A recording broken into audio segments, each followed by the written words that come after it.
Good story, Raven. A very good story. Thank you. Thank you very much. Well, Renard, it's time for yours. I bet you're a sly old fox. What's in your bag of tricks? I've spread no knowledge and brought no light into this world like you two. Don't be modest. Just tell us what you do. I don't deal in miracles and magic, only cleverness. That's it, and that's exactly what we want to see, isn't it, Anansi? Show us a little cleverness. Yes, let us experience it. Well, if you think you're up for it. I live for a good trick. But it must be well played and with style. I think we've demonstrated we've got plenty of style, and I say that with all modesty. My style is quite different from yours, less hopeful and less uplifting. You're not going to depress us, I trust. Well, sometimes my stories do end tragically. Oh dear, and I was having such a good time. Not for me, you understand, but for others. Well, I suppose we could take a little bitter with the sweet. It's too bad you didn't go first. We could end on a happy note. Oh, we will end on a happy note, I promise. Happy for me, at least. Well, if it's happy for you, then it's happy for us. Not necessarily. I'm not certain I'm going to like this, but go ahead. My life has often harsh and hard. All the more reason for a few laughs, I would think. Yes, but my sense of humor may not strike you as being very funny. Well, let us decide that for ourselves. It gets cold in my part of the world. Aren't you pressed already? Can't stand the cold. Winter is worst. You have to be clever to stay alive, just to find the next meal. Speaking of next meal, I'm getting quite hungry. The chicken in Anansi's story made my mouth water. So did those dinners the chiefs gave me. And the apples and grapes I ate in mine. I could use a few right now. There's nothing to eat around here. Just sticks and twigs. You would have to fly far away. I think I see something. Where? Whoa, fairly close. What are you talking about? Oh, nothing, just a passing thought. Can't eat a thought. Oh, I don't know. These could be delicious. Of course, I prefer a fat chicken. You're out of luck. The closest chicken lives thousands of miles away. Then I'll have to settle for something closer, won't I? Oh no. Oh, now that I think of it, some fat chickens did move into the neighborhood just last week. If you take that path, you'll come to the barn where they live. Big red one. Can't miss it. Good try, Raven. But as my grandmother used to say, a bird in the hand is worth two in the barn. Are there no birds around here? You might look again, my furry friend. And furry friend, as small as you are, he can make a meal of you too. Me? Nobody eats spiders. It just isn't done. Clearly he's thinking of being the first to try. But I'd crawl around inside you and spread webs throughout your intestines. Stop making me squirm. I'm willing to take my chances. After all, what choice do I have? Don't forget those chickens down the path. Very plump, very tender. Not like those old tough birds I could name. Forget the chickens. I'll take care of them later, after I've had my first course here. I think I'll look for food myself. Up there. I think I'll come with you.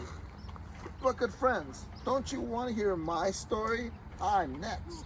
I can hear from up here. Thank you. Me too. Just fine. But I need you to act in my story. Why don't you do a one-man show? Yeah, play all the parts yourself. I'm not that talented. Oh, but you are. You made each chief in my story separate and distinct. And in mine, you found a heart of the character, the soul, the spine. You moved me deeply, profoundly. Flattery, flattery, flattery. I hate flattery. But I mean every word. So do I. Hypocrites. I can't stand hypocrites. You go right ahead. We're ready to see you stretch your spell. It's not in the nature of a fox to say the word please. It makes me gag. So let me put it this way. It'd be awfully good of you to climb down now. Now! Awfully foolish, you mean. Awfully easy for you to eat us. Awfully awful for us. Well, you know foxes can climb too, if we must. We're fast afoot. Not faster than I am. Nor me. I'll show you. Let's move, Anansi. I'm right behind you, Raven. Run into the woods and hide deep into the brush. I'm right behind you. No, you go that way. I'll go this way. I'll see you later. I hope so. They've gone. I won't have it. But how can I get them back? I've got it.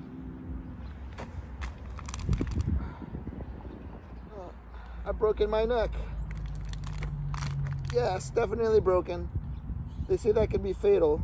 Certainly sounds fatal to me. That a way to end my days, dying out here alone, forsaken, without a friend. Let me try to move one last time. No use. Every bone's broken. Farewell, my friends. I'm glad I got to spend my last days and hours with you. You both brought me joy in this life. I thank you. Anansi for spreading knowledge, and you, Raven, for giving us light. That was really good of you. All I ever did was show how desperate nature and man, the foxes, survive. Well, that is it. Up to now. There goes my last bone. This is it. Goodbye, old buddies. I'm dead. Raven! I'm over here, Nancy. Did you hear that? Sad, wasn't it? Terribly sad. You finally back to tears. And to think he used his last words to thank us. Truly beautiful, that's what it is. Very moving. So we bury him. You can make a few remarks, wish him well. Maybe you could sing something appropriate. Look at that poor mutilated body. The fallen tail, those fallen ears. But he still looks good in death. Oh, Raven. That's it. Exactly what we needed. For what? His tombstone. Still handsome in death. He could ask for a better epitaph. It's pretty good, I admit. It would make him happy. Where do you think you'd like to lie? We should pick a pretty spot. With a great view? Something he'd especially like to see. What would he behold? Like, I don't know. I do. You! run it, I Nancy! can't. Run, Raven. I can't! No, you can't. Reynard the Fox survives again. Still handsome as always. He's got me this time. We'll have you too. Oh. You would really eat me. You're still not convinced? I'll begin with you. I never thought I'd see the day someone would eat a spider. There seems to be a little doubt with me. Is there? Your feathers are a problem, but I've dealt with that before, and being as hungry as I am, I surely will again. Then I guess you win, Renard. You certainly fooled me. There's no doubt about it. We've been tricked, all right. You said you wanted a story you could experience, I think we can say we're pretty involved. I find it downright gripping. and I did warn you it could end tragically. For us, but happily for you. With bodies thrown about the stage? So you acknowledge that I'm the greatest trickster in the world? Do we have any choice? No, you don't. You're the greatest, of all right. all. That's all I wanted to hear. There, you're free. And that's the story of how Reynard the Fox caught the raven and the spider. You mean it? What's going on here? Surely you see it was a joke. You're right. I don't find your sense of humor funny. Well, hopes to prove I'm the cleverest. First, we thought you were dead. Then we thought we were. Do you have to go that far? To make my point, yes, I tricked you not once but twice. You never intended to eat us. My furry friend, I who spent most of my life in France, know that gastronomique would be the last to eat a spider, however desperate. Well, I'm certainly relieved to hear it. And that goes for an old crow. I'm not a crow, Pardon me, raven. and my age is none of your business. Do I get a prize For what? for winning our contest? Who says you won? You just did, both of you. We said you were the greatest to us. How could we think otherwise, under the circumstances? Precisely. The evidence is overwhelming in my favor. That's not for us to say. Others may see it differently. I think we should get some outside opinions.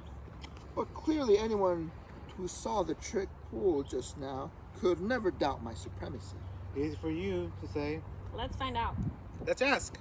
Who? Them.